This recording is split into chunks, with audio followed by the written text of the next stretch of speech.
বসন্ত উৎসব মানে রঙের উৎসব। আপামর মানুষ মেতে উঠবে রঙের উৎসবে।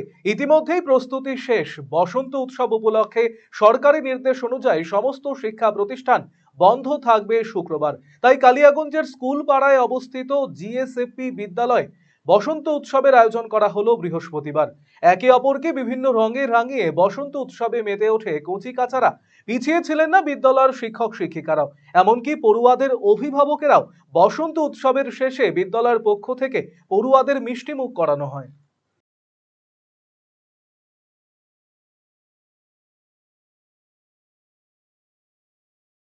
মানে রং খেলাটা একটা হচ্ছে ছোটোদের মধ্যে একটা ব্যাপক সাড়া দেয়। আর বাচ্চারা প্রতি বছরই আমাদের স্কুলে রং খেলে। সেখানে ওই জন্যই আজকে বসন্ত উৎসবটা হয়তো কাল আর পরশু হয়তো হবে, কিন্তু কাল আর পরশু স্কুল বন্ধ। সেই জন্য আমরা আজকেই ওদের মধ্যে একটা রঙের ব্যাপার করে ব্যবস্থা করেছি এবং খেলেছে, ওরা খুব আনন্দ পেয়েছে। এখানে টিচাররাই সমস্ত রঙের ব্যবস্থা করেছি আমরা। আর সমস্ত রঙগুলো হার্বাল প্রোডাক্ট, এগুলো বাচ্চাদের স্কিনে ক্ষতি করবে না, এটাও মাথায় ছিল যাতে ওদের স্কিন বা চোখ এগুলোতে ক্ষতি না করে।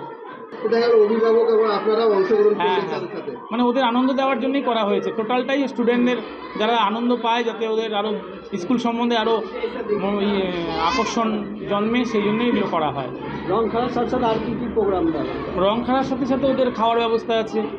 আজকে স্পেশালভাবে খিচুড়ি রান্না করা হচ্ছে, সবজি দেওয়া হবে, তারপরে কেকের ব্যবস্থা আছে, মিষ্টির ব্যবস্থা আছে।